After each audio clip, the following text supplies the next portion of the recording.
Existem dois pilares fundamentais no que a gente está falando aqui hoje, sobre toda a palavra. Que tipo de palavra você ouviu e que tipo de palavra você tem declarado. Que tipo de palavra os céus disseram para você? Que tipo de promessa você carrega?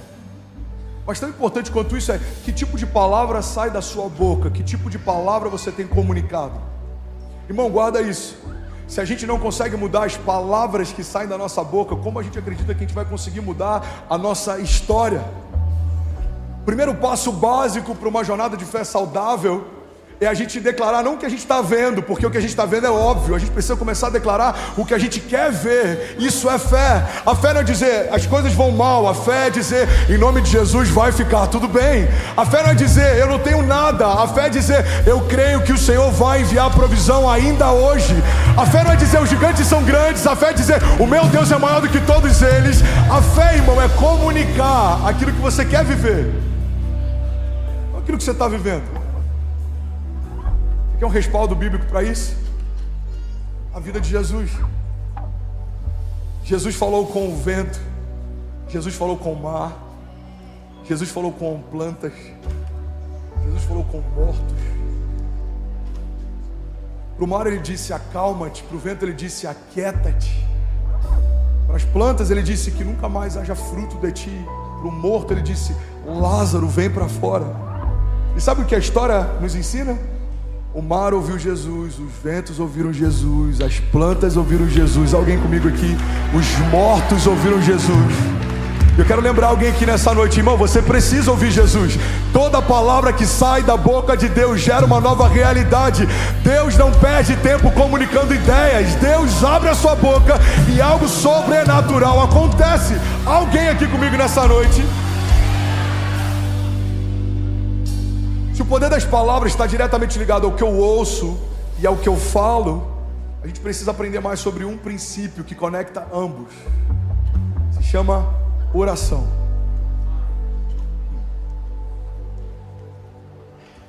Eu oro todos os cultos, eu profetizo todos os cultos, a gente tem vivido milagres todos os cultos. Mas hoje, quando eu comecei a preparar esse sermão, eu me deparei com uma coisa que eu não tinha nem percebido. Eu não lembro da última vez que eu preguei sobre o poder da oração. A gente fala sobre o poder da promessa, a gente fala sobre o poder da identidade, a gente fala sobre o poder da obediência, a gente fala sobre o poder do posicionamento, mas precisamos relembrar a igreja o poder da oração.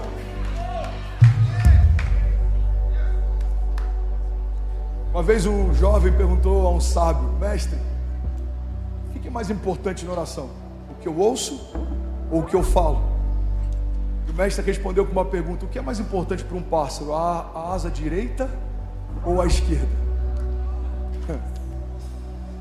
Se queremos romper em fé, precisamos ouvir os céus e precisamos dizer para a terra o que a gente ouviu. Precisamos ouvir de Deus a agenda dele, precisamos comunicar para a terra qual é a nossa agenda. Uma igreja que não ouve os céus não tem autoridade na terra. Homens que não ouvem os céus não têm autoridade em casa. Irmão, guarda isso. Precisamos ouvir palavras que o Senhor tem a nosso respeito e precisamos declarar elas. Quando eu subo aqui, eu declaro uma onda de avivamento que vai varrer a nação. Não é uma ideia da minha cabeça, mas é algo que eu vi de Deus no secreto. Então eu venho aqui comunicar o que eu ouvi sozinho. Essa dinâmica acontece, por exemplo, no Monte da Transfiguração. A Bíblia diz que os discípulos sobem com Jesus, foram escolhidos a dedo, e quando chegam lá, eles veem algo que nunca tinham visto, algo glorioso acontece. Alguém está comigo? Diga amém. E aí Pedro, a Bíblia diz que, tomando a palavra, Pedro ele era muito impulsivo, ele conseguia interromper Jesus na fala. Pedro, tomando a palavra, fala: mestre, deixa eu preparar tendas para que a gente fique aqui. A igreja olha para mim. Jesus fala: não Pedro, você não entendeu. A gente tem que se isolar da multidão para ouvir algo dos céus, mas depois que a gente ouve, a gente tem que voltar para a multidão para dizer o que ouviu. Era assim com Moisés, era assim com Abraão, era assim com Pedro, era assim com Jesus. Irmão, precisa ser assim com você. Tudo que Jesus vai fazer na sua vida em público vai ser gerada e declarada sobre você em secreto. Por isso que a Bíblia diz: fecha a porta do teu quarto e busca a Deus em secreto, Ele o recompensará. O tem tanta gente confusa mesmo estando na igreja? Por que tem tanta gente inconstante mesmo estando na igreja? Por que tem tanta gente com uma fé superficial mesmo estando na igreja? Porque até a oração a gente tem terceirizado. Eu amo a oração do pastor André. Eu preciso de algo, eu peço para que a intercessão ore por mim. Eu preciso de cura, eu peço para que um profeta ore pelos meus filhos. Irmão, olha para mim. A oração não é uma dinâmica de liberação de poder dada para alguns. A oração é uma dinâmica de relacionamento confiada a Deus para todos. A Bíblia diz que foi confiada à igreja as chaves do reino dos céus. E aquilo que ligarmos na terra terá sido ligado nos céus. E aquilo que desligarmos na terra terá sido desligado nos céus. Alguém comigo aqui nessa noite, pelo amor de Deus. Isso é o que significa intercessão. Eu falei 1000 vezes sobre isso, mas vai ser novo para alguém. O que é intercessão, pastor? Intercessão significa entre sessões. Aqueles que caminham entre os céus e a terra. Aqueles que conectam as realidades dos céus sobre a terra. Aqueles que ouvem algo dos céus e falam o que ouviram para a terra. A intercessão não é um ministério específico dentro da igreja. A intercessão é um encargo profético dado à igreja. Você precisa interceder pelos seus filhos, pela sua casa, pelos seus negócios, pelo seu chamado, pelo seu pastor, pelas autoridades instituídas por Deus. Paulo, em um dos momentos, em uma das epístolas, ele pede para a igreja, para que a igreja ore por ele. Ele diz: orem para mim, para que quando eu falar a respeito do evangelho me seja concedida a autoridade. Irmão, precisamos usar mais a chave que Deus nos confiou. Existe poder na oração dos justos, existe poder na concordância da igreja, existe poder em toda palavra profética liberada pelo povo de Deus, existe poder em tudo que ligamos no nome dele e em tudo que desligamos também. Existe poder em toda palavra que sai da boca de Deus. E guarda isso, irmão, a palavra de Deus é tão poderosa na boca dele quanto é na minha. Parece contra-intuitivo isso. Eu sei que a primeira vez que eu vi isso explodiu a minha mente, mas é a mais pura verdade. A palavra de Deus é tão poderosa na boca dele quanto é na minha. Igreja, a gente precisa abrir a nossa boca e profetizar mais. Mas antes disso, a gente precisa fechar a nossa boca e ouvir mais.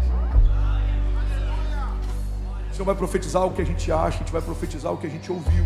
A gente não vai declarar o que a gente pensa, a gente vai declarar o que Deus nos mostrou. É por isso que uma igreja que tem um secreto saudável tem autoridade na terra. Eu separei algumas frases que me impactaram. Uma delas é do Samuel Chadwick. Pensa num nome legal para você dar para o seu próximo filho. Ele diz assim: a maior preocupação do diabo é afastar os cristãos da oração. Ele não teme os estudos, nem o trabalho, nem a religião daqueles que não oram. Ele ri da nossa labuta, ele zomba da nossa sabedoria, mas ele treme quando nós oramos. Vou para Jesus, você pode fazer melhor que isso.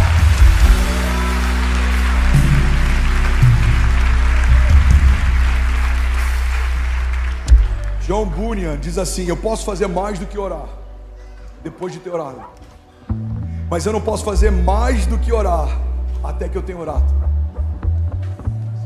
A oração é o pré-requisito básico antes de qualquer ação. O problema é que muitas vezes a gente coloca na nossa categoria de prioridade a oração como se fosse o último recurso. Quantas vezes a gente não disse assim para alguém: irmão, agora só me resta orar? Você já disse isso? Pastor, já tentei de tudo, cara, agora na boa, só oração. Oi? Pastor, eu já tentei, já falei com fulano, já falei com ciclano, já pedi ajuda, eu já botei na legenda do meu Instagram, eu já me expus nos stories. Deus está falando com alguém aqui. Pastor, ora por mim. A única coisa que eu tenho agora é... A oração não deve ser o nosso último recurso. Tudo que acontece na igreja acontece porque a igreja tem a autoridade nos céus e na terra. Você vai ver o maior romper dessa história. Por quê, irmão? Porque você vai ouvir os céus mais do que você ouviu até hoje. Você vai profetizar com mais autoridade do que você profetizou até hoje. Alguém comigo aqui, diga amém. Charles Spurgeon, ele dizia: eu preferiria ensinar um homem a orar do que 10 homens a pregar. Você tem noção que uma igreja que ora, ela tem mais autoridade do que um bom sermão? Uma igreja que ora é uma igreja saudável, uma igreja que tem autoridade, uma igreja que ouve os céus, uma igreja que tem secreto. E eu quero profetizar que é para esse lugar que a gente está indo. Alguém crê nisso? Diga amém. Esse aqui não dá nem para citar o nome desse cara, né? Eu vou chamar de Sid. Sidlow Baxter, Jesus. Ele diz assim: os homens podem desdenhar dos nossos apelos, podem rejeitar a nossa mensagem, podem se opor aos nossos argumentos, podem nos desprezar, mas nada podem fazer contra as nossas orações. Aleluia. Vamos, igreja, tem alguém aqui, alguém comigo aqui nessa noite?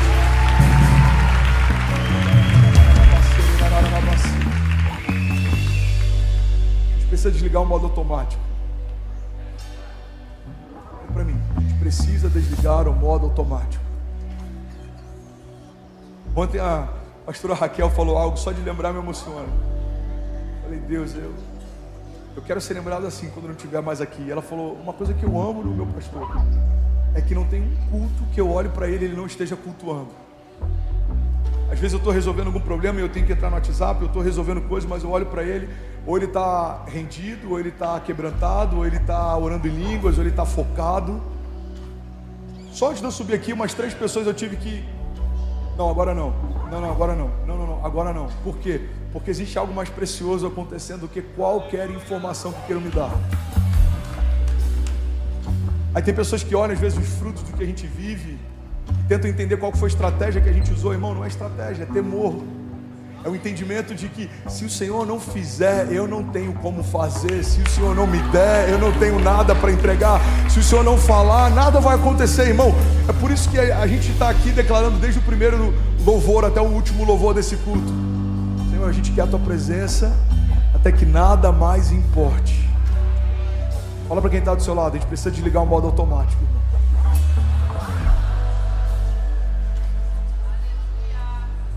John Bunyan diz que na oração é melhor ter um coração sem palavras do que ter palavras sem um coração. Pastor, como que eu vou orar? Não tem método.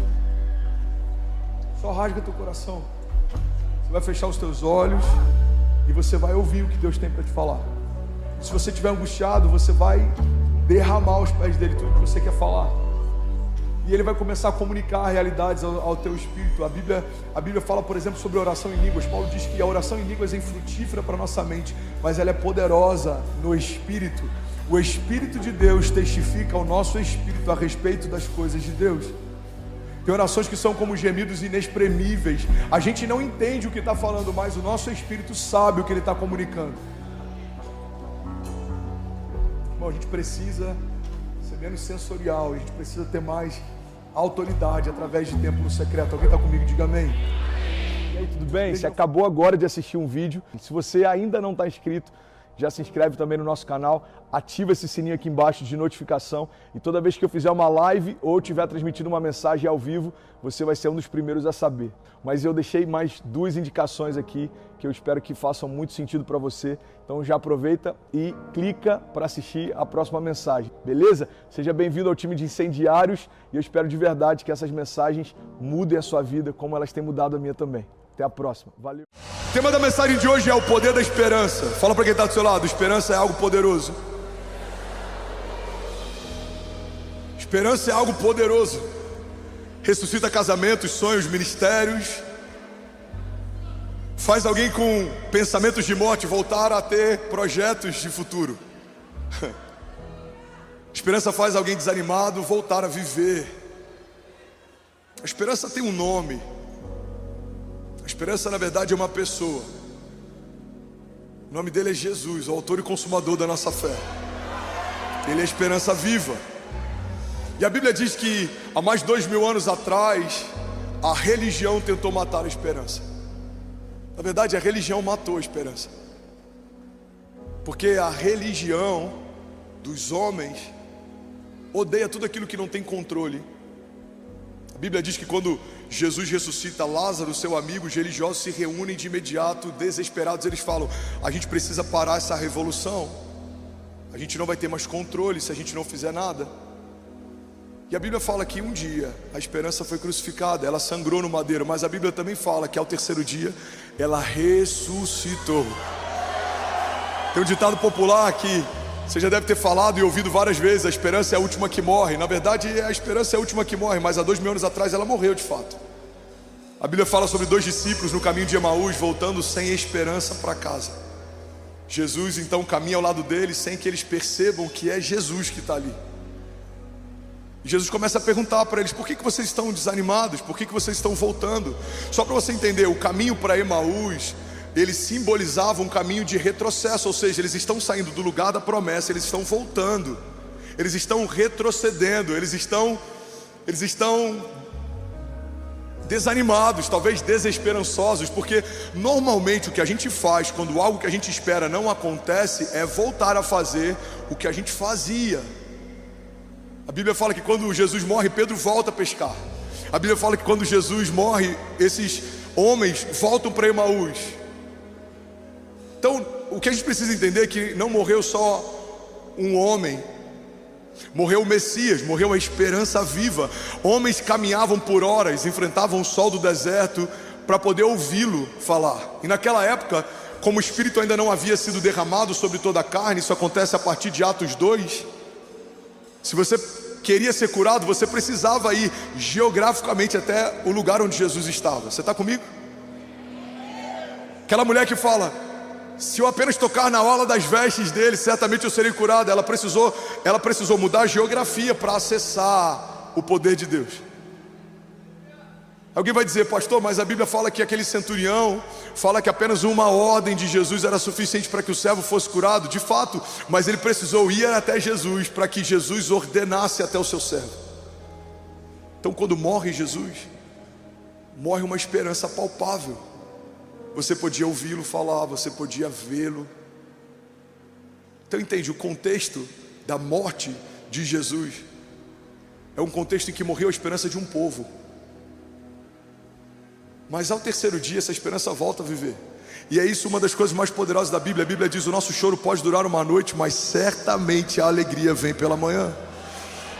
Pastor, onde é que você quer chegar? Eu quero chegar num ponto simples. Talvez alguma expectativa na tua história tenha se frustrado nos últimos dias, mas eu quero dizer que esse não é o final da história. A morte fez parte da história de Jesus, mas não foi o final da história de Jesus. A morte fez parte da história de muitos heróis da fé, mas não é o final da história deles. Talvez algo tenha sido aos teus olhos cancelado, mas eu quero declarar que se é uma palavra de Deus, no máximo foi adiado. Ninguém pode desfalar o que Deus já falou a teu respeito, ninguém pode desfazer o que Deus já fez sobre você, ninguém pode cancelar as promessas que Deus já estabeleceu. Alguém está comigo aqui? Diga amém. Então qual é o desafio? Se o inferno não pode cancelar o que Deus estabeleceu, o desafio é manter o meu coração saudável enquanto eu espero. Porque o inferno não vai, Bruno, cancelar promessas. O inferno não vai desfazer o que Deus falou, mas ele pode desanimar você enquanto espera. A Bíblia fala sobre tudo o que se deve guardar. Guarda o teu coração, porque dele procedem as fontes de vida. O problema não é um ventre estéril. O problema é se essa mulher em algum momento desistir de crer no milagre de que um dia ela vai ser mãe.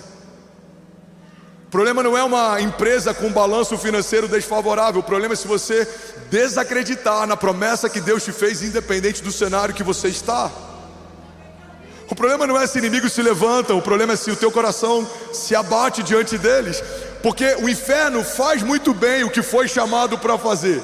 A Bíblia diz que o nosso inimigo está ao nosso derredor, buscando quem possa tragar. A Bíblia diz que ele veio para roubar, matar e destruir. Irmão, e uma das coisas que o inferno mais rouba em nós, nos dias atuais, é a nossa alegria e a nossa esperança. Segundo a OMS, existe uma nova pandemia, mas ela não é viral. Tem mais pessoas que vão ser acometidas de doenças psicossomáticas, de variáveis da ansiedade, de problemas emocionais até 2030, do que qualquer outra doença, gripe ou resfriado no planeta. Eu não sei se é coincidência ou não que essa projeção da OMS acontece justamente quando se completa a Agenda 2030, mas o ponto é, em 2030, segundo a OMS, cada 10 pessoas que você conhece, se eu não me engano 7 ou 8, vão estar enfrentando algum tipo de desafio emocional. Irmão, nunca foi tão necessário uma palavra como a palavra que o Evangelho carrega, porque o Evangelho fala a respeito de uma esperança viva. Alguém está comigo aqui? Diga amém. Tem um escritor israelense, eu não sei como se pronuncia o nome dele, Harari, talvez algo do tipo, é um best-seller mundial. E ele escreveu um livro chamado Homo Deus, e ele fala sobre projeções a respeito do futuro. E esse cara é contratado por grandes corporações para fazer projeções sobre o futuro. Ele é muito bom nisso. E eu não concordo com a literatura dele em grande parte, mas tem algo que me chamou a atenção. Ele diz que grande parte da expectativa de toda a humanidade ao longo da história foi sanar as doenças e lidar com a fome. Ele fala que pela primeira vez na história a gente zerou esse quadro, porque a gente hoje tem mais pessoas enfrentando doenças pelo excesso de comida do que pela falta dela. Tem mais pessoas tirando a própria vida do que pessoas morrendo em todas as guerras somadas. A gente olha para as guerras que acontecem no Oriente Médio, a gente olha para alguns desafios que acontecem no Rio de Janeiro ou em outros lugares, em outras nações. Irmão, tem mais gente escolhendo morrer do que morrendo. E esse cara ele fala o seguinte: chegamos num ponto neutro. E existe agora uma nova expectativa para o futuro. E ele fala que toda a corrida da humanidade vai ser em busca de felicidade, divindade e eternidade. Quando eu li isso eu falei, o Evangelho carrega todas as respostas para todas essas angústias. O Evangelho é uma palavra de vida eterna. Para onde iremos nós se só tu tens as palavras de vida eterna?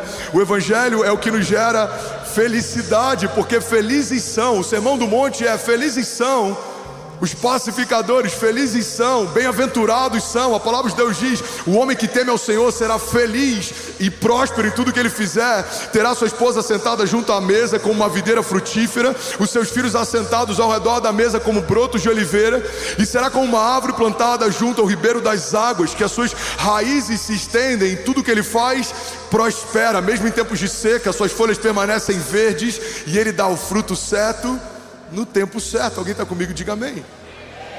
Então entenda algo, irmão, que o mundo está em busca. Se você crer em Jesus, você já encontrou. Eu tenho uma boa notícia para você: aquilo que a tua alma ansiava e procurava em vários lugares, você encontrou.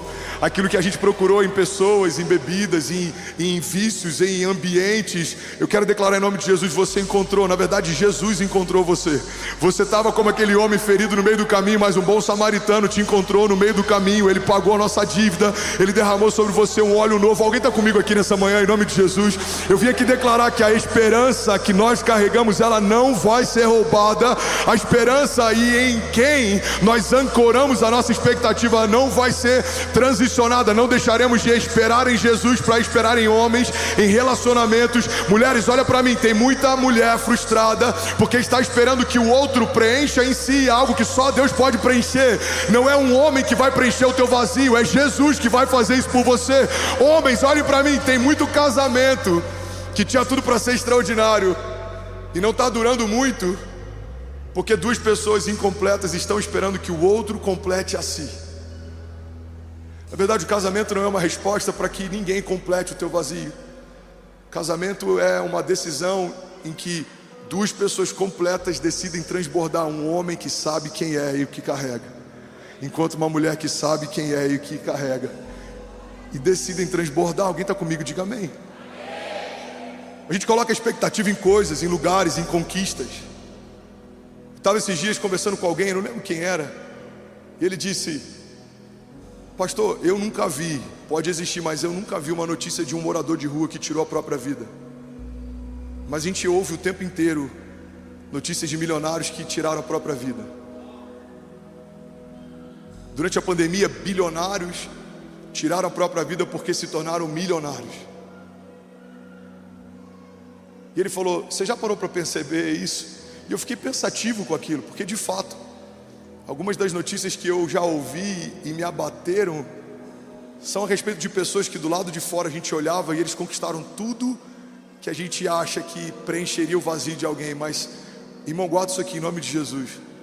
Quando você alcança o sucesso que um dia você achou que te preencheria, e você percebe que ele não mudou nada no teu vazio, isso gera uma angústia absurda. Tem gente que não consegue conviver. Não existe nada pior do que o vazio de uma vida sem propósito.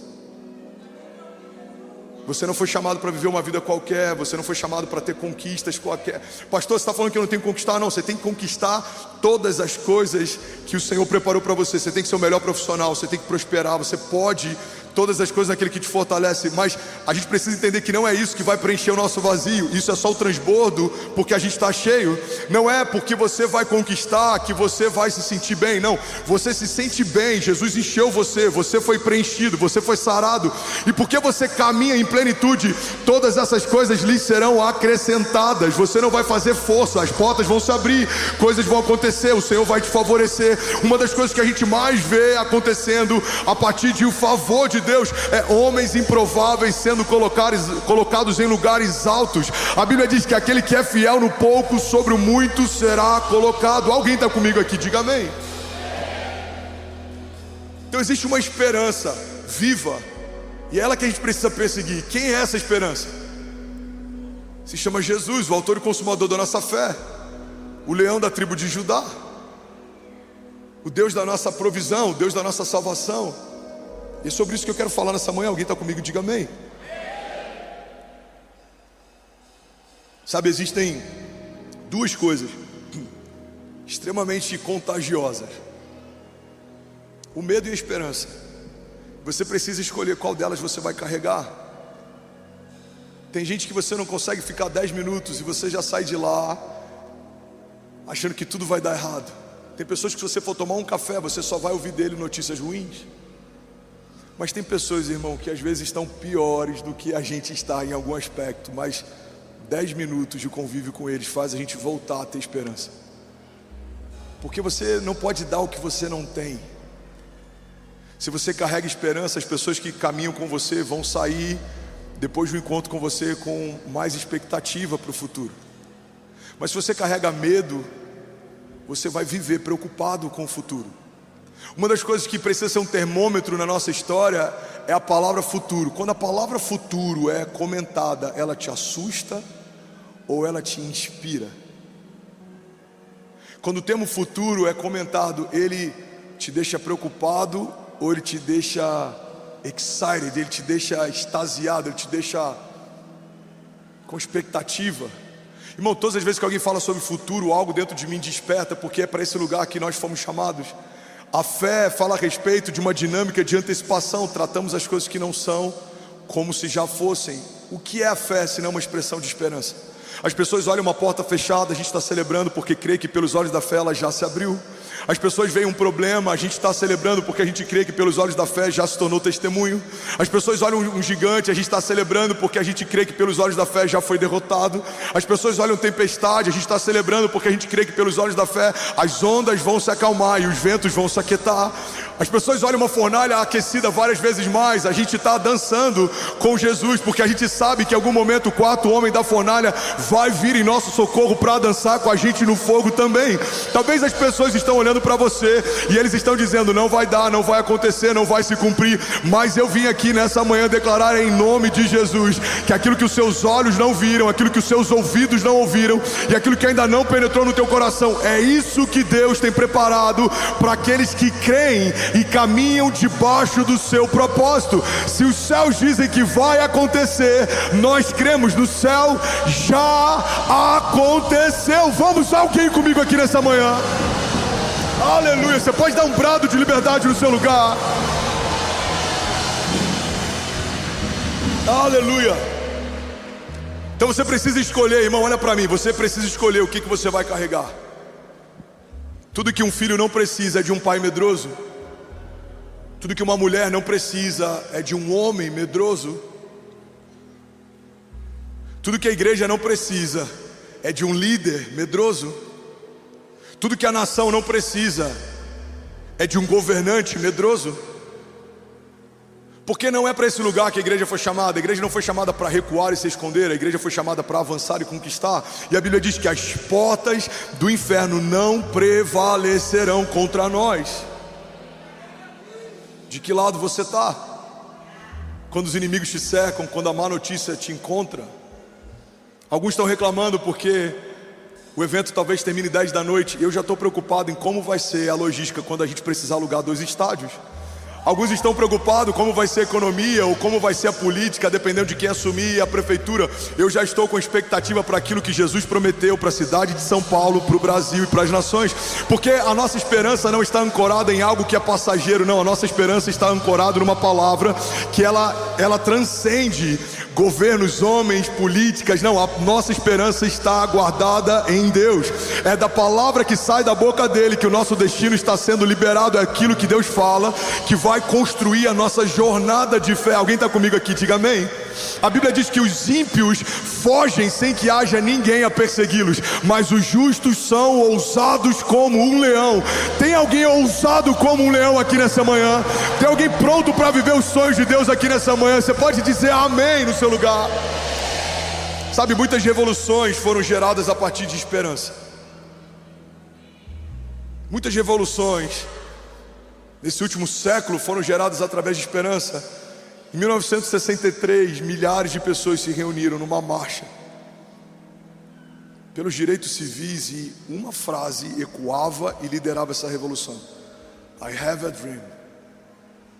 Um homem sonhava e decidiu compartilhar o sonho que tinha, e uma geração passou a sonhar o sonho dele também. Mas antes desse sonho ser um sonho dele, era um sonho de Deus. Guarda isso aqui, irmão. Deus está sempre à procura de alguém que possa compartilhar os seus sonhos. E se os portadores dos sonhos de Deus souberem comunicá-lo bem, uma geração inteira vai passar a sonhar aquilo que Deus te chamou para sonhar também. Porque os sonhos de Deus são contagiosos. Você vai balbuciar isso para alguém próximo, e daqui a pouco você vai compartilhar numa mesa íntima, e daqui a pouco você vai falar nos corredores, e daqui a pouco uma geração está ouvindo aquilo que Deus falou com você no seu lugar secreto. A Bíblia fala que José um dia recebe um sonho de Deus, e ele compartilha com seus irmãos. E a Bíblia diz que os irmãos de José passam a odiá-lo ainda mais. Sonhadores, olhem para mim, guarda isso aqui. Os seus sonhos vão gerar resistência, os seus sonhos vão gerar perseguição, os seus sonhos vão gerar denúncia, porque todas as vezes que alguém está sonhando um sonho de Deus, denuncia alguém que está sonhando um sonho sobre si. Você está sonhando uma cidade, alguém está sonhando a sua própria casa. Você está sonhando uma geração, alguém está sonhando os seus próprios sonhos. Todas as vezes que um homem de Deus está sonhando um sonho de Deus, isso denuncia quem parou de sonhar. Então os irmãos de José não têm um problema com José, mas os irmãos de José não conseguiram conviver com o tamanho do sonho de José. Mas o sonho de José não começa em José, começa em Deus. Deus dá para José e algo acontece. Está comigo? Diga amém. José é rejeitado porque carrega os sonhos de Deus. José é vendido porque carrega o sonho de Deus. José é escravizado porque carrega o sonho de Deus. Mas em algum momento na história, a Bíblia diz que no meio da prisão José é lembrado porque ele interpretava os sonhos. Irmão, a mesma linguagem que o inferno vai tentar usar para te abater, é nesse lugar que Deus vai te redimir. Se o inferno tentou abater um sonhador, Deus agora levanta um sonhador para governar. Talvez em algum momento da história julgaram os teus sonhos, julgaram aquilo que você tinha expectativa, julgaram aquilo que você tinha esperança. A pior coisa que você pode fazer é dar acesso a quem não te dá destino. A pior coisa que você pode fazer é levar em consideração um comentário de alguém que não estava com você quando você estava sendo gerado. Alguém que não estava com você quando você estava ouvindo os sonhos de Deus. Lagoinha Alphaville, ouve isso aqui, guarda com carinho em algum lugar no teu coração. Muitas vezes não vivemos os sonhos de Deus porque esperamos a aprovação de alguém para começar aquilo que o Deus que prometeu já aprovou enquanto prometia. Deus não promete algo e depois avalia se vai acontecer, não. Enquanto Ele fala, algo já está acontecendo. Mas muitas vezes ancoramos a nossa esperança e a nossa expectativa na aprovação de homens.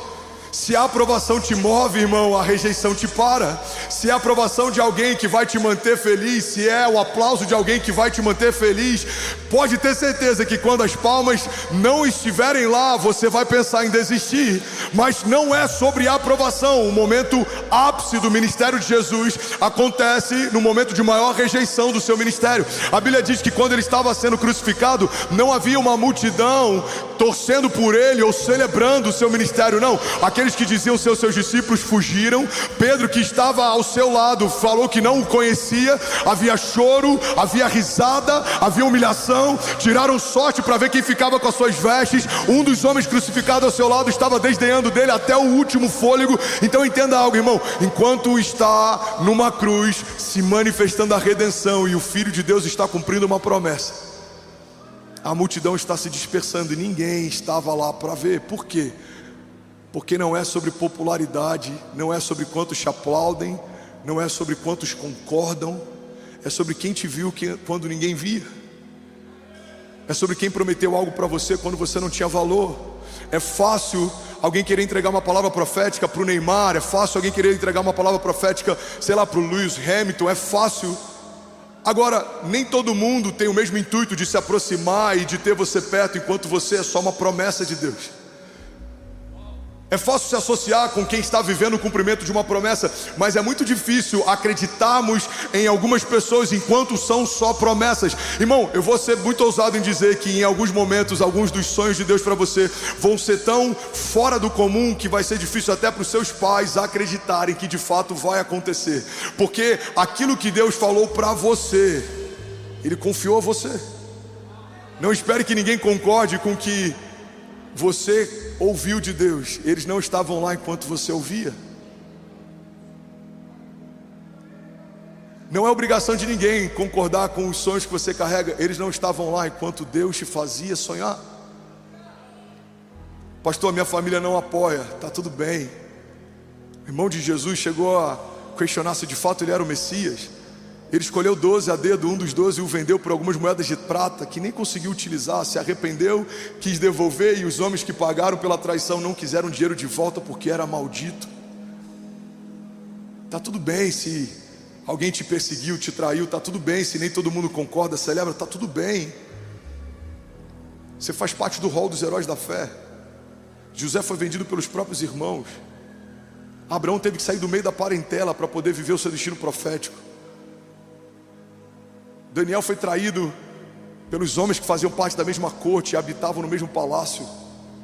Jesus foi vendido por um dos seus discípulos, e quando teve a oportunidade de receber misericórdia, o povo que ele curava nas ruas gritava: crucificam. Agora, não está tudo bem se você abrir mão da esperança que você carrega, porque ninguém vai poder sonhar por você. Uma das coisas que mais abate a nossa geração é o vitimismo. É a ideia de que alguém nos deve algo, é a ideia de que precisamos de apoio. Irmão, tem muita gente que abriu mão do ministério porque em algum momento o seu líder não sonhou com o ministério que ele carregava. Irmão, olha para mim, foi o teu líder que chamou você ou foi o próprio Deus que te chamou antes do teu líder existir? Tem gente desistindo do casamento por causa de uma briga ou por causa de algum desafio. Ei, irmão, olha para mim, aquilo que é precioso custa caro. Você precisa batalhar por isso. Você precisa manter acesa a chama e a esperança viva pela qual você foi chamado. Você não vai desistir do seu filho por causa de um problema qualquer. Por que você vai desistir de um sonho de Deus por conta de um primeiro gigante? Irmão, os gigantes têm um propósito. Eles são um passaporte para o próximo nível de Deus. Todas as vezes que Deus quis levantar um homem, antes Ele apresentou gigantes. Os gigantes estão afiando você, estão forjando o teu caráter, estão preparando os teus pés para que você não retroceda, para que você não desanime. Deus não vai confiar grandes planos a homens que não estão prontos para encarar os processos. Alguém está comigo aqui? Diga amém. Você está recebendo algo de Deus nessa manhã? Eu não vim massagear o teu ego nessa manhã, irmão. Eu vim aqui ativar a tua fé. A esperança viva que carregamos, precisamos protegê-la.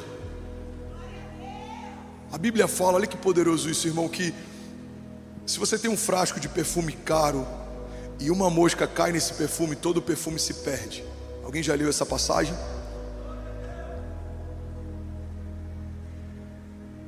Os vitimistas vão dizer: a culpa não é minha, a mosca que quis cair ali. Mas homens de Deus vão reconhecer: só caiu algo que contaminou o meu bom perfume porque eu deixei de tampá-lo. só pode contaminar o teu coração se você tiver alguma brecha ou acesso para que contaminem. Só conseguem roubar a tua alegria se você der alguma brecha ou acesso para que alguém roube. Muitas vezes sentamos em mesas que não deveríamos sentar, ouvimos conselhos de quem não deveríamos ouvir, nos cercamos de pessoas que não deveríamos nos cercar.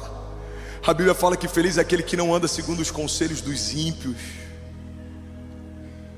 Igreja, olha para mim. O que mantém a nossa esperança de pé é ouvir a palavra de Deus. O que você precisa? É ouvir um pastor? Depende, se esse pastor fala sobre a palavra de Deus, isso pode te ajudar. Mas tem muitos pastores que de vez em quando pincelam a palavra de Deus só para trazer algum tipo de como é que eu vou dizer? Trazer um ar religioso para pregações que são muito mais palestras do que mensagens. Eu vim aqui para declarar em nome de Jesus: a esperança viva que você carrega tem um nome. Você não depende de homens, de líderes, de cenários. Você não depende de promessas políticas. Você não depende da economia, da geografia. Deus pode fazer com o homem mais simples, no lugar mais pobre, porque nunca foi sobre o lugar ou sobre o homem, sempre foi sobre o Deus que decidiu levantar alguém. Quando Deus decide levantar alguém, não há quem possa impedir o seu agir. A palavra de Deus diz: se Deus é por nós, quem será contra nós? Davi não foi lembrado nem pelo seu pai para ser chamado naquele dia em que a unção seria derramado sobre um dos seus filhos. O profeta chega para o pai de Davi e fala: são esses os filhos? Estão todos aqui? Não, tem um. Eu fico imaginando na cabeça dele, ele pensando: tem uma, com certeza não é quem você procura. Tem um pequeno franzino, está no meio das malhadas, ele está pastoreando as ovelhas. O profeta fala: manda chamar. E quando chega Davi, é esse a quem Deus escolheu ungir. É possível, irmão, Deus carregar sonhos para você que talvez nem os seus pais sonhariam. É possível Deus te chamar para viver coisas que talvez nem você te chamaria. Irmão, com muito temor eu falo: se eu fizesse parte do RH dos céus, jamais eu teria aprovado a minha ficha para estar no lugar onde eu estou. Fico imaginando a ficha: André Fernandes, pastor dessa igreja? Não é possível. Não, mas onde esse menino estava em 2000? Não tem como. Aqui, isso aqui não tem como, vai para repescagem. Se você fosse líder do RH do céu, você não teria chancelado as promessas que Deus te fez. Mas por que Deus promete coisas tão grandes para homens tão falhos? Porque não tem a ver sobre você, tem a ver sobre a promessa que você carrega. Quanto mais improvável é, mais glorioso se torna o seu testemunho, porque as pessoas vão reconhecer: cara, não tinha como ele viver o que ele está vivendo, só Deus poderia fazer o que está fazendo. Quanto mais improvável o seu testemunho, mais Deus é glorificado. Alguém está comigo aqui nessa manhã? Vamos, já somos 25 mil famílias online, França, Angola e Canadá acabou de conectar. Vamos lá conhecer. Será que alguém nessa manhã pode fazer barulho? Aleluia! Aleluia! Aonde eu ancoro a minha esperança? Alguns ancoram no histórico. Por isso vemos tantas pessoas velhas de igreja frustradas quando veem jovens vivendo os sonhos de Deus. Não é possível que alguém com 5 anos de conversão esteja vivendo o que eu não estou vivendo 20 anos na igreja. Pois é, aquilo que você vai viver não está chancelado pelo seu currículo gospel ou pelo seu histórico, não é pela história passada, é pela esperança viva. Conheço caras extraordinários que têm mais teologia, mais história, mais tempo de igreja, mas em algum momento ancoraram a sua expectativa mais num sistema religioso do que em uma promessa de Deus.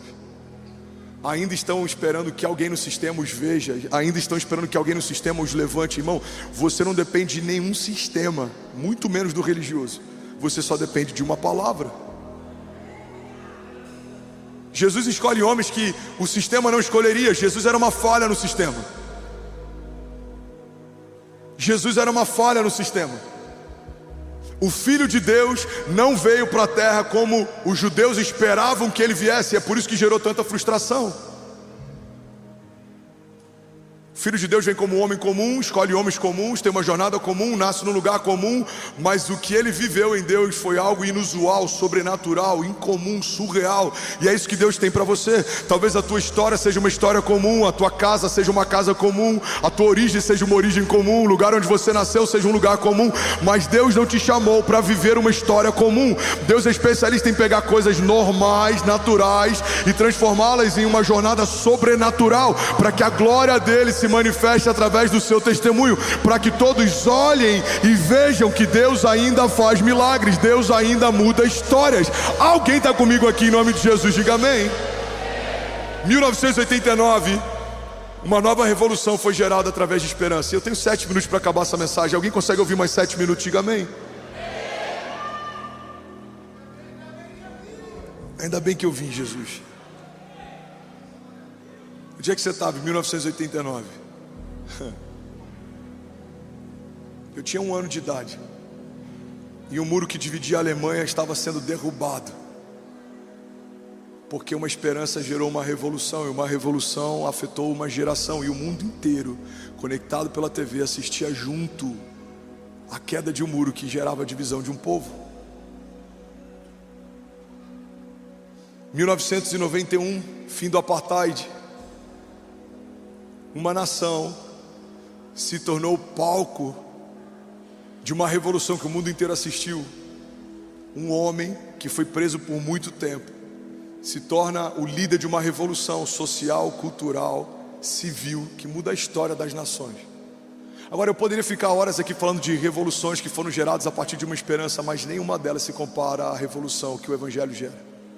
Porque o Evangelho não muda uma classe social, o Evangelho não muda uma nação, um país, o Evangelho não muda um conjunto de leis, o Evangelho muda a natureza de um homem, de escravo para filho. É por isso que o Evangelho nunca foi sobre melhorar quem somos. Irmão, olha para mim em nome de Jesus. Tem muita gente fazendo um desserviço em nome do Evangelho. Tem muita gente que acredita na ideia de que o Evangelho veio para melhorar você. Não, o Evangelho não veio para melhorar você. O Evangelho veio para transformar você. A palavra de Deus diz: transformai-vos pela renovação do vosso entendimento, para que possam experimentar qual é a boa, agradável e perfeita vontade de Deus. O Evangelho não veio para melhorar você. Você sabe o que melhora você? A academia melhora você, um bom coach melhora você, uma boa faculdade melhora você, algum tipo de capacitação melhora você. Você era assim, agora está melhor. Mas o Evangelho veio para transformar você. Você era de um jeito, agora não é mais. Você era uma pessoa, agora não é mais. Irmão, uma das coisas que precisamos perseguir à medida que caminhamos com Deus é a seguinte frase de alguns amigos que te conheciam no passado: você está irreconhecível. E aí você vai dizer: sim, eu estou irreconhecível, porque morreu quem eu era e nasceu quem Deus sempre quis que eu fosse. Veja, Deus está fazendo uma coisa nova. Aleluia, aleluia. Vamos agora em alguém comigo aqui, diga amém. Nunca foi sobre revolução social, nunca foi sobre caridade, nunca foi sobre sistema religioso. Tem gente que tem objeção com a nossa igreja porque a gente toca muito influenciador e muita gente rica.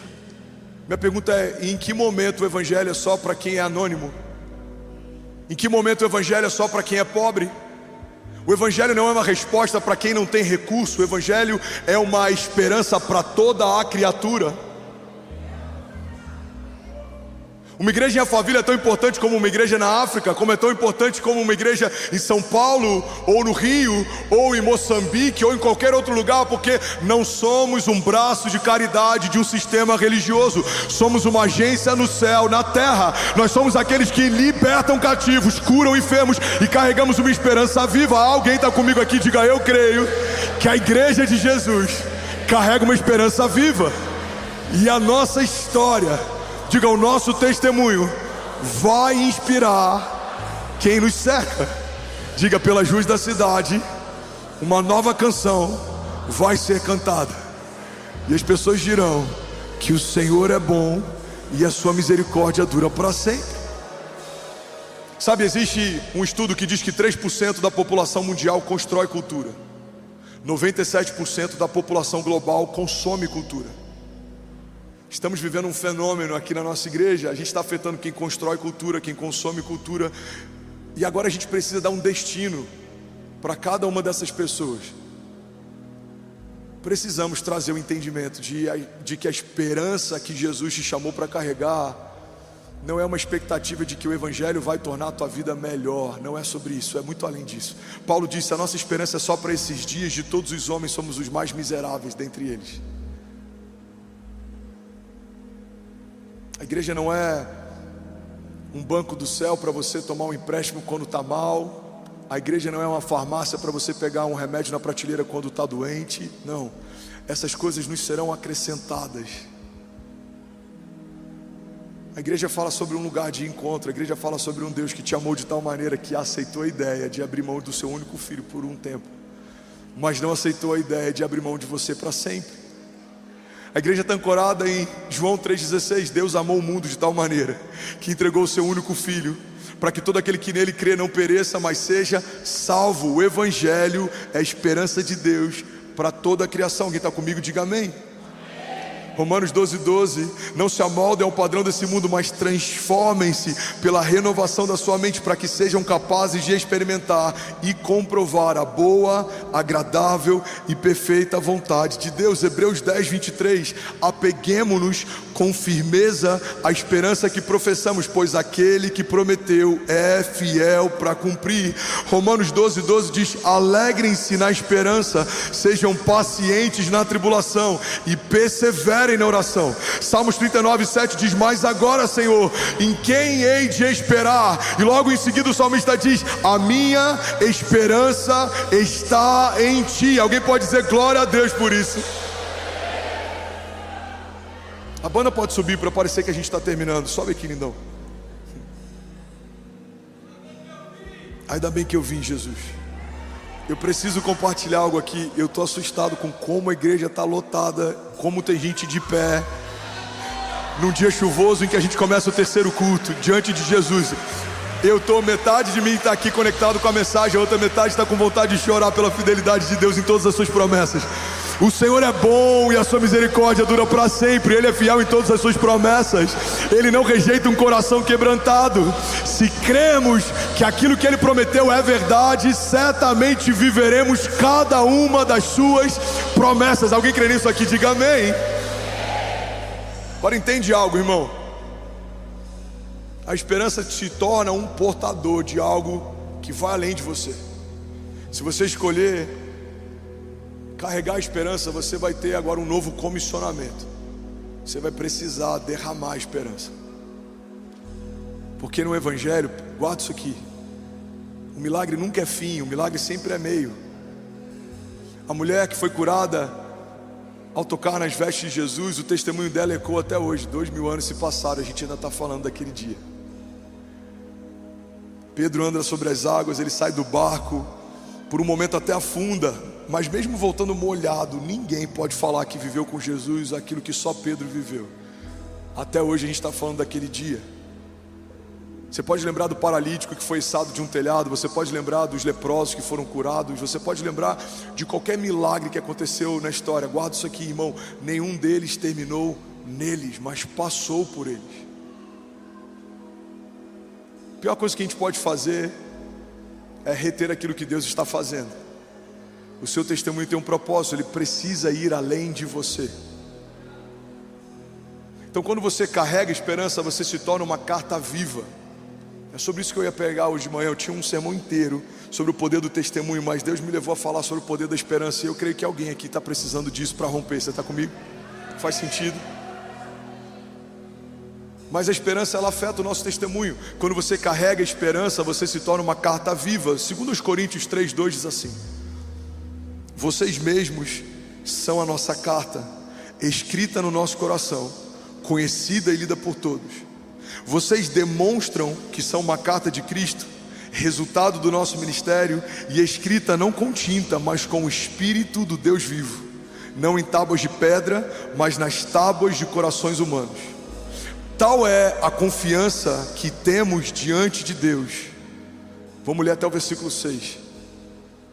Por meio de Cristo, Não que possamos reivindicar qualquer coisa com base nos nossos próprios méritos, mas a nossa capacidade vem de Deus, versículo 6. E Ele nos capacitou para sermos ministros de uma nova aliança, não da letra, mas do Espírito, pois a letra mata, mas o Espírito vivifica. Pega isso aqui, irmão.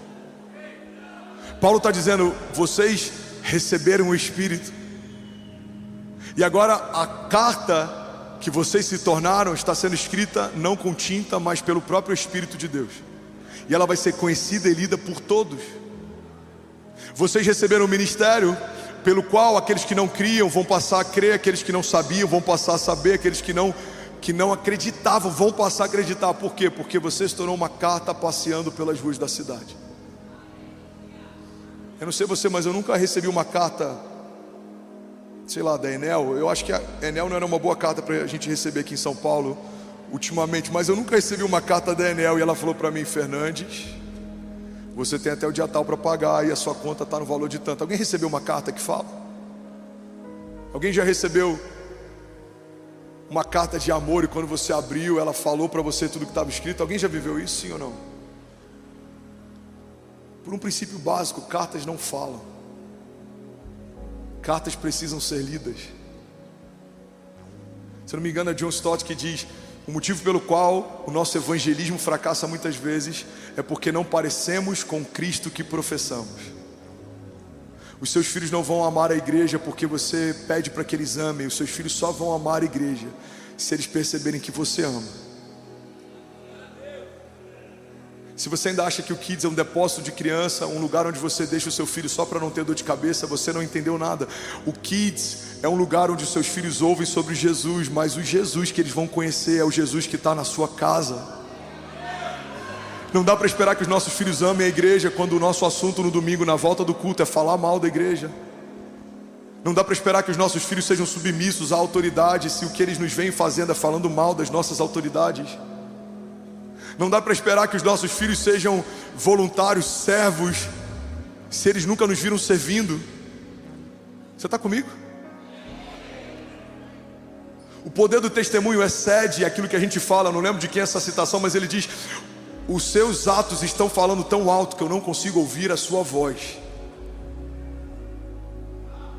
Paulo está dizendo, você é uma carta viva. As pessoas não vão ouvir o que você fala, mas elas estão lendo você.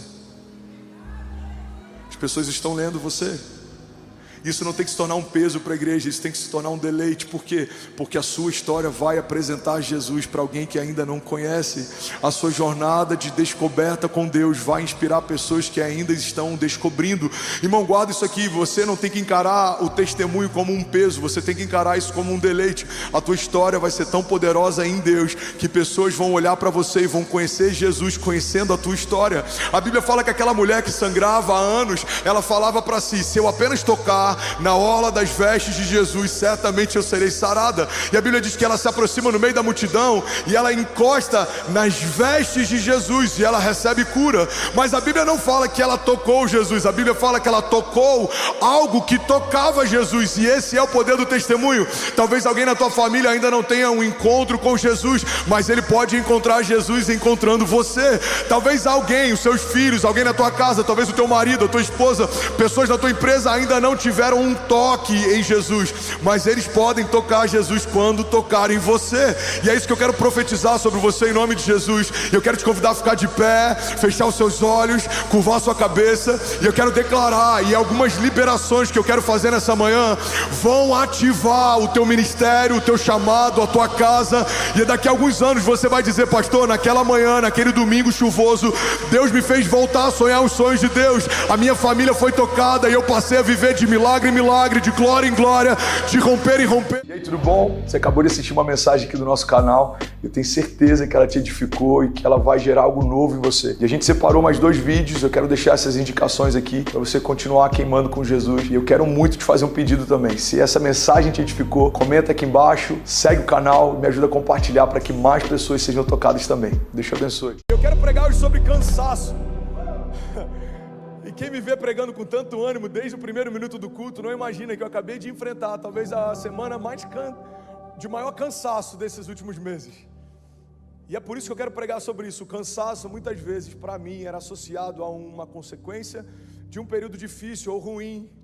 Às vezes a gente está vivendo algo sobrenatural, a gente está vivendo em alta performance, promessas, a gente está vivendo em alta performance uma construção, e esse cansaço muitas vezes a gente negligencia, porque está tudo indo bem, as coisas estão indo bem, está tudo cooperando, a construção está acontecendo, mas eu percebi nesses últimos dias características em mim, que eu já desconhecia há muito tempo, e eu percebi que tudo isso estava sendo ativado por conta do meu cansaço. Então eu quero pregar sobre isso, porque você pode estar vivendo o pior momento da sua vida e o cansaço pode estar tentando parar você, mas você também pode estar vivendo o melhor momento da sua vida e o cansaço pode estar tentando sabotar você. Eu olhei para o meu lado e falei: Deus, eu estou prestes a receber o terceiro filho, a gente está liderando uma igreja em 2 cidades, Miami, Deerfield, agora com esse desafio de ser um co-lead pastor em São Paulo. Eu nunca imaginei que eu viveria o que eu estou vivendo, nunca imaginei que eu experimentaria o que eu estou experimentando, as cruzadas acontecendo, os milagres acontecendo, as famílias sendo restauradas, os cultos lotados.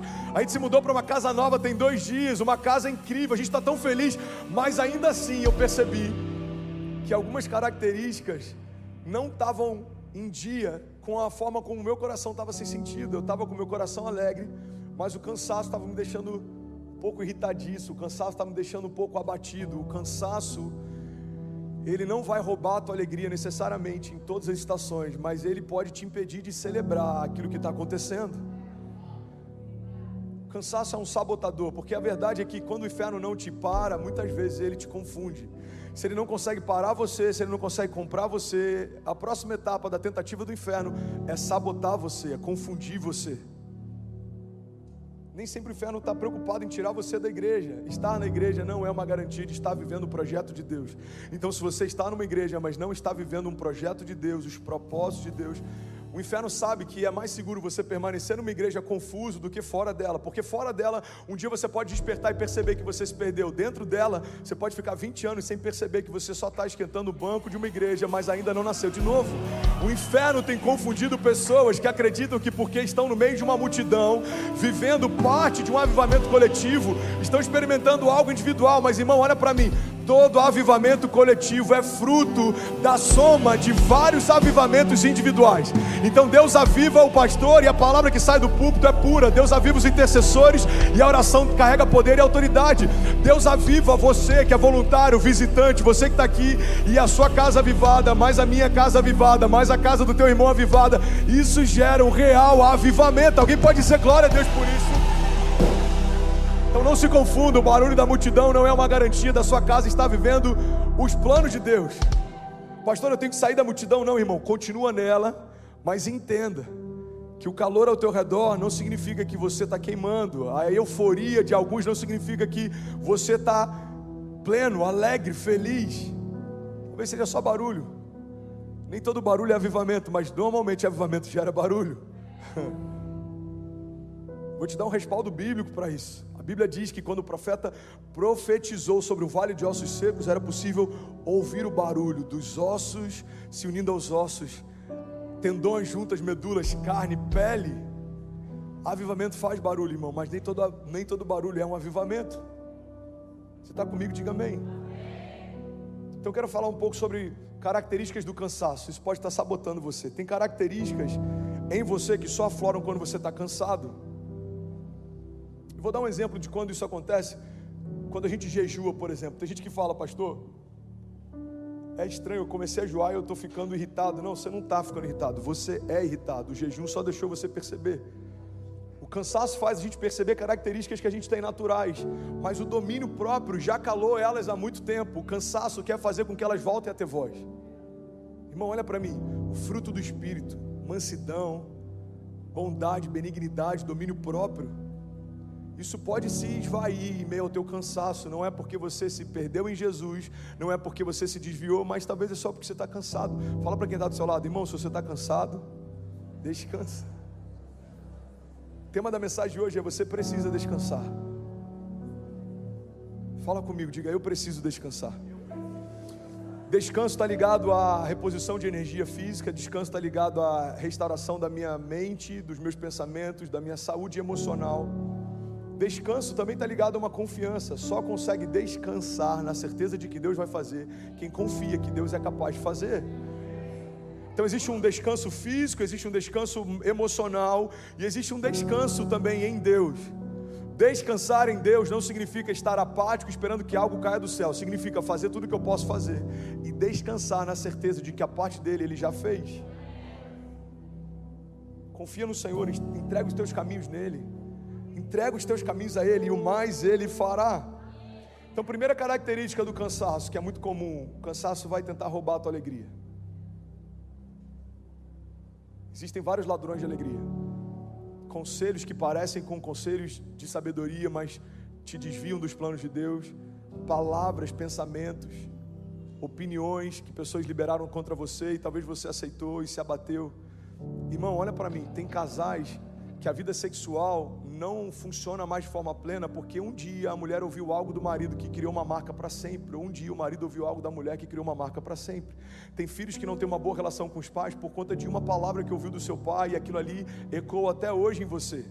Então existem palavras, não são necessariamente pessoas, mas palavras, ambientes, pensamentos que roubam a nossa alegria. Mas tudo isso foi externo um dia. Irmão, pega isso, eu sinto sabedoria fluindo aqui hoje, você está comigo? Tudo isso foi externo um dia, uma palavra saiu da boca de alguém e ela entrou no seu coração. Então ela era interior, ela fazia parte do interior de alguém. E aí você aceitou essa palavra e ela passou a fazer parte do seu interior. Mas ela foi externa durante um período. Pensamentos que liberaram contra você e você aceitou. Ambientes, circunstâncias, tudo isso era exterior. Mas se você aceitar, isso vai se tornar parte do seu interior. E é por isso que a transformação que o Evangelho propõe é de dentro para fora.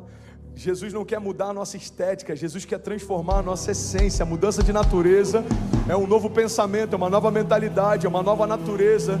Eu não me movo mais pelo que eu me movia, eu não penso mais como eu pensava, eu não faço mais o que eu fazia. Você está comigo? Diga amém. Então, ladrões de alegria, normalmente eles trabalham primeiro de uma forma exterior, até você interiorizar isso. Agora o cansaço começa em você. E é por isso que tantas vezes ele passa batido, a gente nem percebe. O cansaço faz parte de quem você é. Se você está cansado, o seu corpo fica cansado. É o seu corpo. A sua mente se cansou, é a sua mente que está cansada. Irmão, olha para mim, em nome de Jesus. A autossabotagem tem parado mais pessoas do que muitos levantes do inferno tentando te sabotar. O número de pessoas que tiram a própria vida já superou e muito o número de pessoas assassinadas em todas as guerras. Ou seja, tem mais gente se matando do que sendo morta. Isso é autossabotagem. O número de doenças causadas pelo excesso de comida, doenças geradas a partir da obesidade, matam muito mais do que o número de pessoas que morrem por fome. Então tem mais gente morrendo por comer demais do que a gente morrendo por comer de menos. Isso é autossabotagem. Você está comigo? Diga amém. Eu amo sabedoria que Deus dá para homens, e eu amo alguns coaches que me edificam. Já falei sobre isso algum tempo atrás. Existem alguns coaches que são homens de Deus, mas tem muita gente que está substituindo o poder da revelação do Evangelho por estratégias de coach no púlpito. E isso, se eu entender como sendo agora o balizador da minha história, isso também é uma autossabotagem. Sem perceber, eu tirei a minha confiança e o meu olhar do autor e consumador da minha fé para 3 passos para. Um monte de gente vendendo fórmula para ficar milionário, e ele só ficou milionário vendendo fórmula para você ficar milionário. Então a pureza do Evangelho é o que mantém o meu coração limpo para que eu não me sabote. Por isso que eu preciso estar sempre em contato com a esperança viva. Por isso que eu preciso estar sempre me avaliando, me autoavaliando. Como é que eu estou? Como é que está meu coração? Como que está minha fé? Onde está minha expectativa? Onde eu coloco a minha confiança? Quem é a minha esperança? Os meus olhos estão olhando para quê? Os meus pés estão firmados em quem? Você está comigo? Diga amém. Então tem características que só afloram quando a gente está cansado. A primeira característica do cansaço é que ele vai tentar roubar a tua alegria. Você pode estar numa Lamborghini, passeando por Miami Beach, você pode estar com seus filhos saudáveis em casa, seu casamento está incrível, mas se você estiver cansado, você vai estar no meio de um momento incrível, sem conseguir usufruir disso. Irmão, a primeira coisa que a América faz, e desculpa falar rápido, porque hoje eu tenho bastante coisa para liberar, é fazer com que a gente se mova pela dinâmica do tempo. E aí quando a gente começa a se mover pelo tempo, a gente está no meio do lugar dos parques que o mundo guarda dinheiro para vir uma vez por ano para usufruir, e a gente passa anos sem usufruir. Por quê? Porque o inferno não está preocupado em tirar você de um lugar de transbordo. O inferno está preocupado em fazer você não usufruir desse lugar, mesmo que você esteja lá. Então você está na terra dos parques sem usufruir dos parques, você está na terra da prosperidade sem se sentir próspero. Irmão, olha para mim, prosperidade não é o que você tem, prosperidade é a qualidade, é a forma com que você consegue usufruir do que tem. Fala para quem está do seu lado, prosperidade é usufruir. Meu pai tinha um cliente na corretora, a gente tinha uma corretora de seguros, ele ainda tem. Se você quiser, inclusive, fazer um merchan aqui, acho que eu nunca falei sobre isso, Litoral Seguros, lá em Cabo Frio, vai lá e faz a sua cotação, abençoa o paizão aqui. Está vivendo um ministério chamado pela fé. Irmão, ele tinha um cliente, que o cara era milionário, fala comigo, milionário. E o cara morava dentro de um quarto de uma pousada, e tinha um carro de, 20 anos de uso já, porque ele tinha medo de ficar pobre.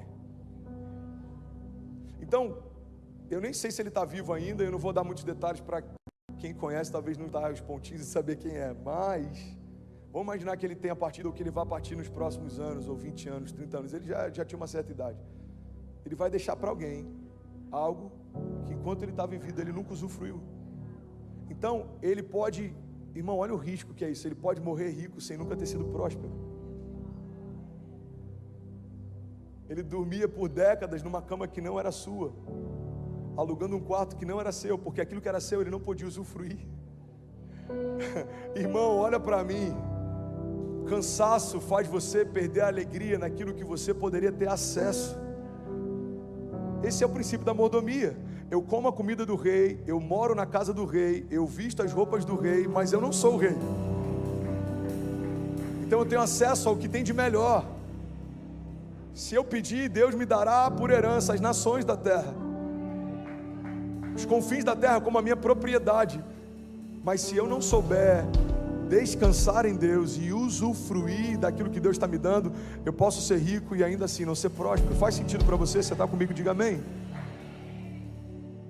O cansaço, ele rouba a tua alegria. Segunda característica do cansaço: homens cansados se ofendem fácil. Meu pai sabe como eu sou prático com essas questões emocionais desde muito novo. Acho que desde, 16, 17 anos, eu sempre fui muito prático. Então, eu lembro que uma vez a minha mãe me deu, eu era prático no nível de ser quase frio. Isso Deus mudou depois que eu fiquei internado. Mas eu ainda tenho um pouco de praticidade, eu acho que isso me ajuda a lidar com... Eu tenho dificuldade de lidar com o vitimismo, por exemplo. Porque ser vítima é uma condição, ser vitimista é uma decisão. Pedro, a gente pega, José, ele foi vítima dos seus irmãos, mas ele não foi vitimista, ele ficou de pé até chegar o dia de governar. Daniel foi vítima dos seus perseguidores, mas ele não se fez vitimista. Ele tinha voz na Babilônia, porque a Babilônia nunca teve voz dentro dele. Jesus foi vítima de Judas, Jesus foi vítima da religião, mas ele não foi vitimista, e ao terceiro dia ressuscitou e voltou triunfando do inferno. Então, irmão, guarda isso. Ser vítima é circunstancial. Se tornar um vitimista é uma escolha pessoal. Você decidiu viver por um sentimento de autocomiseração. E eu tenho um pouco de dificuldade de lidar com isso, porque, irmão, todo mundo é vítima de alguma coisa, de traição. Pastor, eu fui vítima de traição. Irmão, olha para Jesus. A gente só está de pé e a graça só foi liberada sobre nós porque o Filho de Deus foi traído pelo Filho do homem. E porque o Filho de Deus se entregou à morte, todos os homens puderam ter acesso e se tornarem filhos de Deus. Então até uma traição, quando a minha vida está em Deus, pode liberar um romper sobrenatural. A traição de Judas liberou o favor de Deus sobre nós.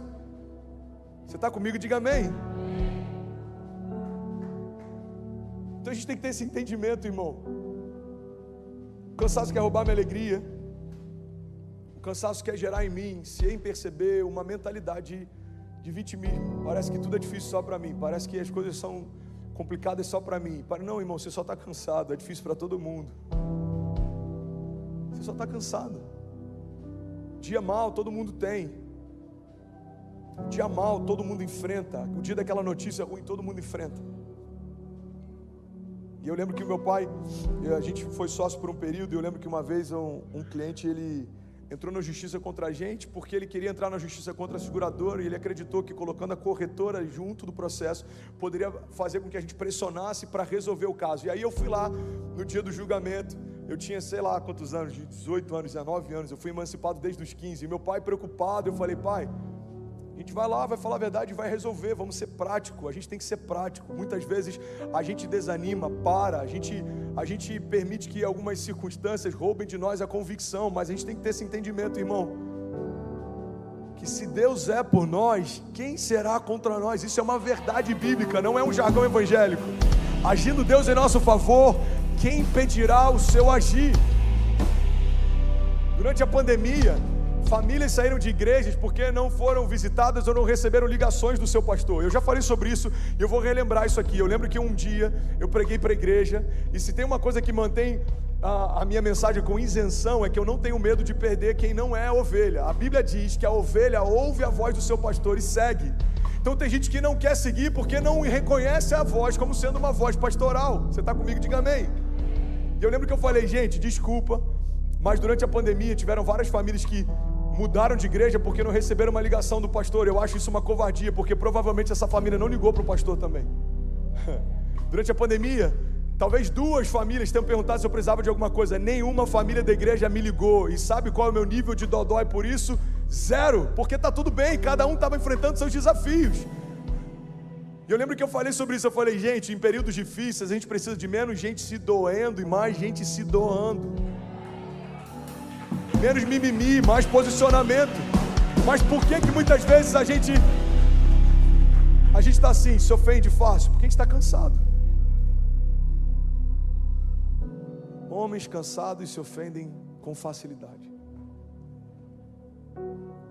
Aquela pessoa não falou comigo. Cara, às vezes nem te viu, ela só tem miopia. Alguém já passou por isso? Pô, nem falou comigo. Você me viu? Vi. Então, eu não te vi, por que você não falou comigo? Você já parou para pensar que essa reclamação, você não falou comigo, ela não faz sentido, porque a gente tem que se mover por reciprocidade. Se você me viu e você não falou comigo, a gente está aqui, mas eu não fui reclamar com você, sabe por quê? Porque eu não vi você. O pastor não me ligou. Você sente falta desse cuidado? Teu ministério deve ser de cuidado, porque todo incômodo que você tem está ligado a um chamado que você carrega. Eu lembro que teve uma família que se mudou para cá e falou: pastor, minha única preocupação é o seguinte, como é que é o cuidado aqui da igreja? Eu falei: irmão, está faltando gente para cuidar. Se você se preocupa com isso, você já está dentro do ministério de cuidado. Seja bem-vindo. Faça aquilo que você acha que é importante. Seja a igreja que você sonha. Seja a solução, irmão. Gente para apontar o problema já tem demais. Agora, para ser solução, só aqueles que foram chamados e sabem o chamado que tem. Você está comigo, de verdade? Faz sentido para alguém que eu estou pregando nessa manhã? Homens cansados se ofendem fácil. Qualquer coisa é motivo. Não gostei da mensagem de hoje. O louvor estava muito alto. Aquela pessoa falou algo que eu não gostei. Irmão, isso é vida real, acontece. E está tudo bem. É sobre isso e está tudo bem. Uma coisa que eu aprendi é que a grandeza, ela mora dentro de pessoas bem resolvidas. Pode perceber, toda pessoa que não consegue caminhar em grandeza é uma pessoa que não é bem resolvida. Irmão, olha para mim. Pessoas que não são bem resolvidas sempre colocam na expectativa do outro que ele supra algo que falta em você. O outro não tem a responsabilidade de suprir algo que falta em você. Só Deus pode fazer isso. Você sabe por que o número de divórcios tem aumentado, inclusive dentro da comunidade cristã? Porque alguém que tem algo que falta dentro de si emocionalmente casa com alguém que tem algo que falta dentro de si emocionalmente, e a expectativa é que um supra o outro. Mas o casamento não é para você encher o outro. O casamento é um homem cheio casando com uma mulher cheia, e agora vocês vão transbordar. O casamento é o transbordo de Deus. Você está comigo? Diga amém. Homens cansados se ofendem fácil. Terceira característica que eu queria compartilhar sobre o cansaço. Alguém está recebendo algo de Deus? De verdade. Holanda acabou de conectar 22 países conectados, 5.400 famílias conectadas. Talvez a gente tenha 11 mil pessoas agora ao vivo. Se você está online, pega esse link e compartilha com alguém, porque deve ter alguém cansado, pensando em desistir, que vai ser ressuscitado nessa manhã. Homens cansados perdem a paz. Fala para quem está do seu lado: Homens cansados perdem a paz. Eu lembro de uma frase do Bill Johnson, eu acho tão poderoso essa chave dele. Ele diz que se você quer experimentar a paz que excede todo entendimento, você vai precisar abrir mão do direito de entender. A palavra fala sobre uma paz que excede o entendimento. Só que tem gente achando que vai experimentar essa paz quando Deus explicar para onde está levando e como que o plano dele faz sentido. Não, irmão, você não entendeu. Para experimentar a paz que excede todo entendimento, você vai precisar abrir mão do direito de entender. Deus, eu não entendo como, eu não entendo por quê, eu não entendo porquê, eu não sei em que momento, mas se você me pediu para fazer, eu vou fazer. O problema, irmão, é que às vezes a gente ouve Deus falando para começar e a gente começa. A gente não ouviu Deus falando para parar, mas a gente para. No militarismo, o termo que se usa é até segunda ordem. Se um oficial fala para alguém de uma patente inferior, fica aqui até que eu volte, irmão, pode chover canivete, pode acontecer o que for, a não ser que o superior volte e dê uma nova ordem, a ordem anterior, ela permanece de pé. O militarismo já entendeu algo que parte da igreja cristã ainda não entendeu. Se Deus te deu uma palavra, fica com essa palavra. Se Deus te disse que vai prosperar a tua família, espera, aguarda até que isso aconteça. Se Deus te disse que as promessas dele se cumprirão, para de questionar se vai acontecer, irmão. A pergunta é quando vai acontecer. O que Deus espera que eu faça para que se cumpra aquilo que ele disse que faria. Você está comigo? Diga amém. Cansaço, irmão, é o oposto do que Deus propõe desde o jardim. Olha para mim, eu só tenho mais 7 minutos. Na verdade eu tenho 2, mas eu acrescentei mais 5 aqui rapidinho. Cansaço é o oposto do que Deus propõe desde o jardim. Irmão, olha que louco isso. Isso é muito forte. Tudo que Deus faz com o homem, Ele faz a partir do descanso. Então por 6 dias Deus fez todas as coisas. No 6º dia Deus fez o homem. O homem acabou de nascer, de ser gerado, não tinha 1% de cansaço. Aí Deus fala: filho, vamos descansar. O 7º dia é para descanso e contemplação. O que Deus está ensinando para a gente é que você não precisa descansar só porque se cansou. Você precisa descansar porque tudo que Deus faz a partir do descanso. 6 dias eu fiz tudo. No 7º dia você descansa comigo, e no 8º em diante agora você governa. Mas tira um dia na semana para você descansar e contemplar. O descanso é bíblico, irmão. Olha para mim, Deus descansou. Fala para quem está do seu lado: Deus descansou. Já parou para pensar nisso? Se Ele não se cansa, por que Ele descansou? Porque o descanso é uma escolha. Deus escolheu descansar. E Deus está dizendo para alguns de nós nessa manhã, e começou por mim essa mensagem: filho, você precisa escolher descansar, porque ainda sou eu quem faço. Você precisa escolher descansar. Irmão, você até pode ficar cansado, mas você não pode achar normal viver cansado. Fala para quem está do seu lado, me ajuda a pregar, desperta alguém do teu lado, pelo amor de Deus. Fala: você pode ficar cansado, mas você não pode viver cansado. Salmos 37, 23 diz: os passos de um homem bom são confirmados pelo Senhor, e Ele deleita-se no seu caminho. E ainda que ele caia, não ficará prostrado, pois o Senhor o sustenta com a sua mão. É comum se cansar, mas não é comum você aceitar esse cansaço. É comum tropeçar, mas não é comum você ficar caído no lugar do teu tropeço. É comum, irmão, você enfrentar lutas, mas não é comum você parar por conta delas. O que Deus tem para nós é uma vida apesar das circunstâncias, a despeito dos gigantes, independente do tempo que eu estou vivendo. E ainda que eu caia, eu não ficarei prostrado. O que a palavra está dizendo é que a minha queda, tropeço, cansaço pode ser momentâneo, mas não pode ser o meu estado natural. Descanso é uma escolha. Declara comigo, diga: o descanso é uma escolha. Eu estou quase terminando. Alguém está recebendo algo de Deus nessa manhã? Outra característica do cansaço, irmão: homens cansados desistem facilmente. Homens cansados desistem facilmente. Se você está cansado, irmão, você não precisa desistir. Você só precisa descansar. Tem gente que está desistindo do casamento porque está cansado desse casamento. Você só precisa descansar. Tem gente desistindo da empresa porque está cansado da empresa. Você só precisa descansar. Tem gente desistindo do chamado porque está cansado das lutas do chamado. Você só precisa descansar. Talvez uma semana de descanso, e eu falo de um descanso mental, físico, mas também um descansar em Deus. Deus, eu vou parar de me preocupar com coisas que eu não tenho controle. Irmão, olha para mim. A gente tem um prédio na rua de trás e a gente precisou entregar na semana passada. A gente viu que no contrato tinha uma cláusula que deixava a gente muito vulnerável. O dono poderia requerer o prédio com um aviso prévio de 60 dias, sem pagar nenhuma multa por isso. E a gente enviou para alguns advogados, a gente teve auxílio, mas ninguém percebeu essa cláusula. E aí, do nada, o dono fala, eu quero o prédio daqui a 60 dias. Não, mas a gente usa ele, as crianças estão aqui, é o nosso Kids, é o Carisma. Está no contrato, eu tenho direito e eu quero ele. E that's it. Então eu tenho duas escolhas. Eu posso me abater sobre algo que eu não tenho controle, ou eu posso governar sobre aquilo que eu tenho controle.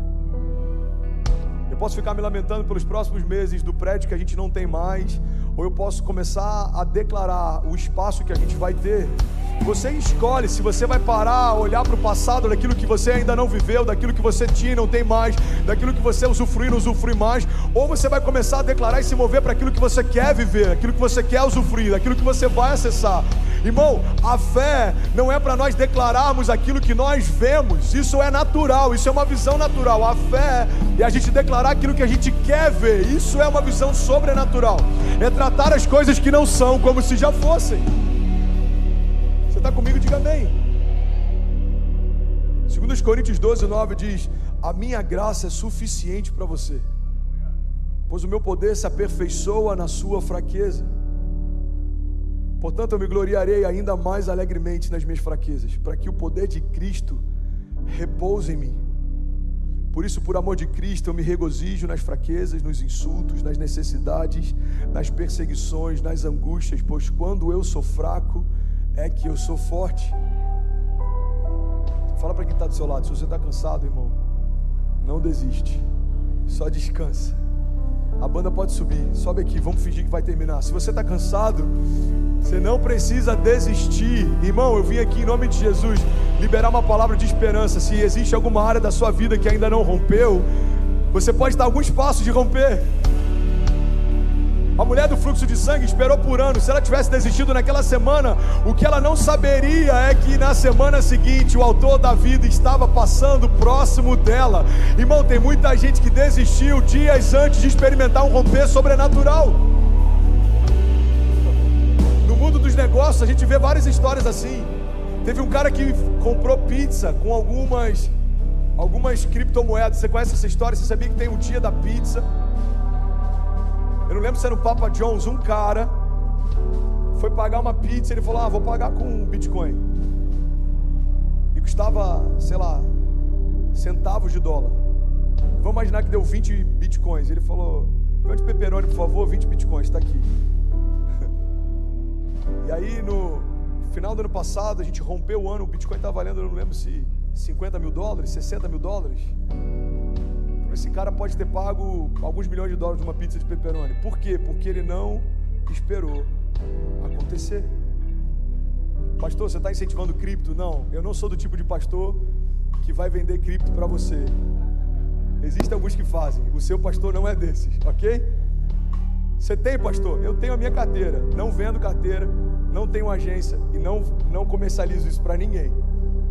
O que eu estou falando é que assim como nos negócios, existem pessoas, muito bom pessoal, muito bom Valtinho, assim como nos negócios, existem pessoas que podem estar a alguns passos de romper e desistem. No chamado e nas promessas também, existem pessoas que estavam a alguns passos de romper e desistiram. Aleluia, aleluia. Você pode levantar suas mãos em nome de Jesus? Deixa eu liberar algo sobre você. Nós não somos daqueles que, tendo colocado a mão no arado, retrocedem e desistem, mas nós somos daqueles que permanecem e serão salvos. Deixa eu liberar algo sobre você. Eu declaro em nome de Jesus a esperança do Senhor sendo a tua força em dias difíceis, a alegria de Deus mantendo você de pé, e mesmo que você tropece, como diz a palavra, Ele dará a ordem aos seus anjos ao seu favor. Eu declaro em nome de Jesus toda confusão, tudo que tenta parar você, iludir você, confundir você, batendo em retirada, inimigos que vêm contra nós por um caminho, por 7 caminhos eles fugirão. Eu declaro cansaço batendo em retirada em nome de Jesus, toda confusão, tudo que vem tentando distrair você em relação ao tempo e o modo. Eu declaro em nome de Jesus, assim como a palavra de Deus nos diz, o sábio discerne o tempo e o modo de todas as coisas. Eu declaro sabedoria para tomar decisões, sabedoria para discernir tempo, sabedoria para se mover, para saber a hora de parar e a hora de avançar, a hora de começar e a hora de finalizar. Sabedoria para discernir ciclos, sabedoria para discernir o que é uma porta dos céus e o que é uma proposta do inferno, sabedoria para você não se apegar a palavras contrárias de homens, mas você firmar a sua esperança numa palavra que já saiu da boca de Deus. Eu declaro em nome de Jesus, irmão, todo conselho que parece com um conselho de Deus, mas não te leva aos caminhos de Deus, todo ruído da multidão que faz você desanimar, que tenta desencorajar você, nós damos uma ordem que sejam agora, em nome de Jesus, anuladas todas as vozes contrárias que tem impedido você de ouvir a voz do teu Pai dizendo: continua, não para, eu sou contigo. A palavra de Deus nos garante, pode até uma mãe que amamenta o seu filho se esquecer dele, eu todavia jamais me esquecerei de vocês, diz o Senhor. Nós declaramos em nome de Jesus, para o céu ouvir, para a terra ouvir e para todo o inferno ouvir, nós não ficaremos no meio do caminho, nosso cansaço sendo renovado em Deus. Eu declaro renovo sobrenatural, eu declaro um bálsamo sendo derramado sobre você, um bálsamo despedaçando todo jugo, removendo todo cansaço, desfazendo toda corrente, quebrando toda cadeia. Se você recebe isso, declare com autoridade, diga: Pai, eu abro o meu coração para um renovo sobrenatural. Diga: Pai, eu abro o meu coração para Jesus entrar e nunca mais sair. Diga: eu recebo hoje renovo. Declare com autoridade, diga: eu recebo hoje renovo sobre a minha mente, sobre os meus pensamentos, sobre os meus sentimentos.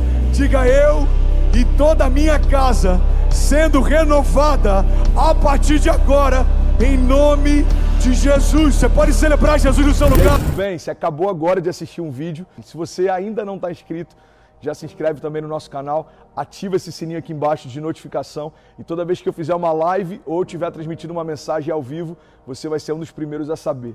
Mas eu deixei mais 2 indicações aqui que eu espero que façam muito sentido para você. Então já aproveita e clica para assistir a próxima mensagem, beleza? Seja bem-vindo ao time de incendiários e eu espero de verdade que essas mensagens mudem a sua vida como elas têm mudado a minha também. Até a próxima. Valeu!